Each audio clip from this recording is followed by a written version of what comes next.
प्रभु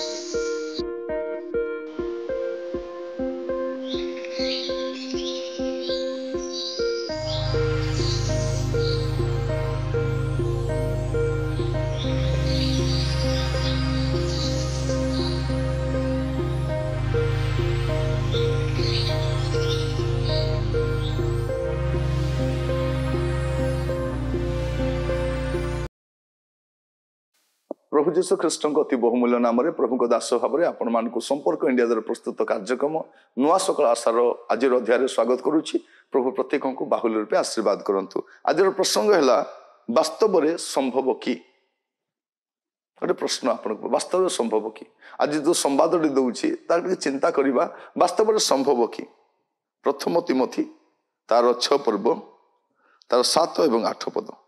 कारण आभे माने जगत को किसी आनी ना पुणी एठारू किसी घेनी जाई न पारू एणु अन्न वस्त्र थिले आंभ मान निमंते यथेष्ट। ये कौन लिखा जाउछि कारण आभे माने जगत को किसी आनी न एटा समस्ते जानिछु किसी आनी न बोली किसी आनी ना पुणी किसी घेनी जाई न पारू एटा मते जानिछु आनी ना कि नहीं भी पारबु ना एटा जानिछु आमे तथापि अन्न वस्त्र आमे संतुष्ट न आहुरी किसी दरकार बोली कहूछु। अन्न वस्त्र थिले यथेष्ट ये बासगृह भी एड करा ना अन्न वस्त्र थिले यथेष्ट प्रभु बासगृह भी देइछन्ति गुडे विषय देइछन्ति हमको किंतु संतुष्ट रहिबार संभव कि माने सबु अवस्था संतुष्ट रहिबा प्रभु आमान को अनुग्रह करंतु। आज ये वाक्य सुनिबा समय मु किछि आनी नाही किछि नहीं पारिबी नहीं किंतु मु संतुष्ट रही पारुछि कि संतुष्ट जे कौन से अवस्था रही संतुष्ट रही पारुछि। साधु पाउलो जो कहउछंती आपण खोलिबे फिलिपिया 4 पर्व रे से कौन बोली कहउछंती 4 पर्व तारो 11-13 अभाव हेतु मुझे यह कहूँ ताहा नुहे कारण मुझे जेकोसी अवस्था थाए से संतुष्ट रहा शिक्षा करी दीनता भोग कर जाने प्रचुरता मध्य भोग कर जाने सर्वविध अवस्था सर्व विषय परितृप्त होबारे बा क्षुदित रहिबारे प्रचुरता भोग करिबारे कि अभावग्रस्त होबारे मु सुशिक्षित होई अछि मोर शक्तिदाता साहाय्य मु समस्त करि पारे से कहउछन्ती मु संतुष्ट रहिबा को शिक्षा करिछि कौन सी अवस्था रे मध्य रहिबा पई शिक्षा करिछि संतुष्ट रहिबा पई। आज मुझे कहवाई चाहे संभव कि अभाव रे संतुष्ट रहिबा निर्धन अवस्था संतुष्ट रहिबा जेकोसी अवस्था अन्न वस्त्र संतुष्ट संभव कि संभव अटे। प्रार्थना करंतु प्रभु मत गोटे तृप्ततार आत्मा दियो। आज समय अतृप्तता बढ़ी जाइटा थिबाको हबो आमे तो तले बसी खाउथिलु पीड़ा आसिला परे परे आमे चट्टान खाली तले बसलु पट्टी पकाई बसलु पीड़ा आसला टेबुल बसी खाऊ डाइनिंग टेबुल आसला तृप्तता नहीं सेमती हेबार अच्छी सेमतिका टीवी आसबार अच्छी सेमतिका जता किणवार अच्छी सेमतिका गाड़ी किणवार अच्छी तृप्त नहीं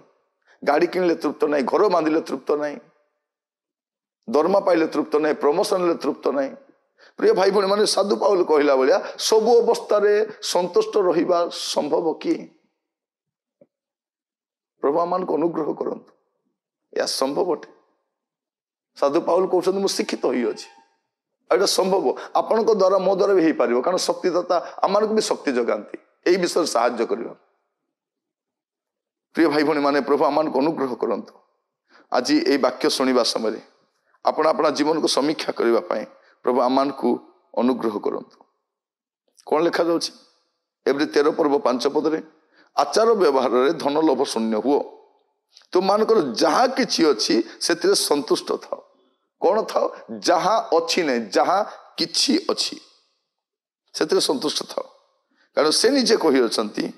आंबे तुमको केबे हे छाड़ीबा नाही आंबे तुमको केबे हे परित्याग करिबा ନାଇଁ କେତେ ବଡ଼ କଥା ଦେଖନ୍ତୁ ପ୍ରଭୁ କହୁଛନ୍ତି ମୁଁ ତୁମକୁ କେବେ ଛାଡ଼ିବି ନାହିଁ କେବେ ପରିତ୍ୟାଗ କରିବି ନାହିଁ ତୁମେ ଜମା ଓରିଡ୍ ହୁଅ ନାହିଁ ତୁମେ ସନ୍ତୁଷ୍ଟ ଥାଅ ତୁମର ଯାହା କିଛି ଅଛି ଆଜି ପ୍ରାର୍ଥନା କର ପ୍ରଭୁ ଆପଣ ମତେ ଯାହା କିଛି ଦେଇଛନ୍ତି ଯାହା କିଛି ଆମକୁ ତ ବହୁତ କିଛି ଦେଇଛନ୍ତି ସେଟାକୁ ଆମେ କିଛି ନାହିଁ ବୋଲି ଭାବୁଛୁ ଯାହା କିଛି ଅଛି ସେଥିରେ ସନ୍ତୁଷ୍ଟ ରହିବା ପାଇଁ ଶିକ୍ଷା କରିବା ଦରକାର ପ୍ରଭୁ ଆମମାନଙ୍କୁ ଅନୁଗ୍ରହ କରନ୍ତୁ ବାସ୍ତବରେ ଏହା ସମ୍ଭବ କି ବୋଲିଲା ବେଳକୁ ସମ୍ଭବ ଅଛି ଆମେ ବାଇବଲରେ ଦେଖୁଛୁ ଅନେକଙ୍କୁ ଅନାହାରରେ ବି ତୃପ୍ତ ଥିଲେ ସେମାନେ ଉଲଙ୍ଗତାରେ ତୃପ୍ତ ଥିଲେ ଗୃହ ନାହିଁ ତଥାପି ତୃପ୍ତ ଥିଲେ ଆଜି ଆମକୁ ଏଇଟା କୋଉଠିକାର ଅତୃପ୍ତ ଆତ୍ମା ଧରିଛି କେ ଜାଣେ ସବୁ ଜଗତ ପାଇଲେ ବି ତୃପ୍ତ ନାହିଁ ଧନ ଗଦା କରୁଛି କିଏ ସାଉଟିବ ଜାଣିନି କାରଣ ଆମେ କିଛି ଆଣିନାହୁଁ କିଛି ନେଇ ଯାଇ ନପାରୁ ସୂତା ଶାଢ଼ୀରୁ ଆରମ୍ଭ କଲୁ ପାଟ ଶାଢ଼ୀରେ ତୃପ୍ତ ନାହିଁ ଲୁଗାପଟାରେ ଆରମ୍ଭ କଲୁ ସୁଟ୍ରେ ବି ତୃପ୍ତ ନାହିଁ ଚପଲରେ ଆରମ୍ଭ କଲୁ ଜୋତା ତାହିଁରେ ବି ସନ୍ତୁଷ୍ଟ ନାହିଁ ଇମିଟେସନ୍ କିଣିକି ପିନ୍ଧିବେ ସୁନା ଗହଣାରେ ବି ତୃପ୍ତ ନାହିଁ ସାଇକେଲ ଚଳାଇ ବୁଲିବେ କାରରେ ବି ତୃପ୍ତ ନାହିଁ ପ୍ରିୟ ଭାଇ ଭଉଣୀ ମାନେ କ'ଣ ପାଇଲେ ତୃପ୍ତ ହେବା ପ୍ରଭୁ ଆମମାନଙ୍କୁ ସାହାଯ୍ୟ କରନ୍ତୁ ଆଜି ପ୍ରାର୍ଥନା କରିବା ପ୍ରଭୁ ମୋ ଭିତରେ ରହିଥିବା ଅତୃପ୍ତ ଆତ୍ମାଟାକୁ ଦୂର କର କ'ଣ ଲେଖାଯାଉଛି ପ୍ରଥମ ତିମୋଥୀ 6 ପୂର୍ବ ତାର 6 ପଦରେ ଈଶ୍ୱର ପରାୟଣତା ସନ୍ତୋଷ ଭାବ ଯୁକ୍ତ ହେଲେ ପ୍ରକୃତରେ ବିଶେଷ ଲାଭଜନକ କ'ଣ ଈଶ୍ୱର ପରାୟଣତା ସନ୍ତୋଷ ଭାବ ଯୁକ୍ତ ହେଲେ ପ୍ରକୃତରେ ଲାଭଜନକ ଗୋଟେ ସନ୍ତୋଷ ଭାବ ଯୁକ୍ତ ସ୍ୱଭାବ ପ୍ରଭୁ ଆମକୁ ଦିଅନ୍ତୁ ଆଜି ପ୍ରାର୍ଥନା କରିବା ସମସ୍ତେ ଏହା ସମ୍ଭବ ଅଟେ ନଚେତ ଆମେ ଆଗାମୀ ସମୟରେ ଆହୁରି କଷ୍ଟ ପାଇବା ଆହୁରି ବ୍ୟତିବ୍ୟସ୍ତ ହେବା ଆହୁରି ଭାଙ୍ଗି ପଡ଼ିବା ଆହୁରି ନିରାଶ ହେବା ଆଜି ପ୍ରାର୍ଥନା କରିବା ପ୍ରଭୁ ମୋତେ ସାହାଯ୍ୟ କର ଗୋଟେ ତୃପ୍ତତାର ଆତ୍ମା ଦିଅ ପ୍ରଭୁ ମୋତେ ଅନୁଗ୍ରହ କର ପ୍ରାର୍ଥନା କରିବା କି ଚକ୍ଷୁ ବନ୍ଦ କରିବା ଅନୁଗ୍ରହକାରୀ ପିତା ପରମେଶ୍ୱର ଆପଣଙ୍କୁ ଧନ୍ୟବାଦ ଦେଉଛି ପ୍ରଭୁ ଆଜି ବାକ୍ୟ ଧ୍ୟାନ କରିବା ସମୟରେ ପ୍ରଭୁ ଆମମାନଙ୍କ ଜୀବନରେ ଗୁଡ଼ିଏ ଆବଶ୍ୟକତା ଅଛି ଗୁଡ଼ିଏ ସମସ୍ୟା ଅଛି ପ୍ରଭୁ କିନ୍ତୁ ତାରି ମଧ୍ୟରେ ତୃପ୍ତ ହୋଇ ରହିବା ପାଇଁ ସାହାଯ୍ୟ କର ଆମଠାରୁ ଥିବା ଅତୃପ୍ତତା ଦୂର କର ପ୍ରଭୁ ଜଗତର ମୋହମାୟା ପଛରେ ମରିଚିକା ପଛରେ ଧାଇଁକି ପ୍ରଭୁ ଆମେ ଅସ୍ଥାୟୀ ଜଗତରେ ପ୍ରଭୁ ଭାରାକ୍ରାନ୍ତ ହେଇ ବୁଲୁଛୁ ଆମ ପ୍ରତ୍ୟେକଙ୍କୁ ସାହାଯ୍ୟ କର ପ୍ରତ୍ୟେକଙ୍କୁ ଦୟା କର ପ୍ରଭୁ ଆଜି ଯେପରି ବାକ୍ୟ ଶୁଣିବା ସମୟରେ ଆମେ ପ୍ରତ୍ୟେକ ପ୍ରଭୁ ଏହା ଆମ ଜୀବନରେ ବି ସମ୍ଭବ କରି ଦେଖାଇ ପାରିବୁ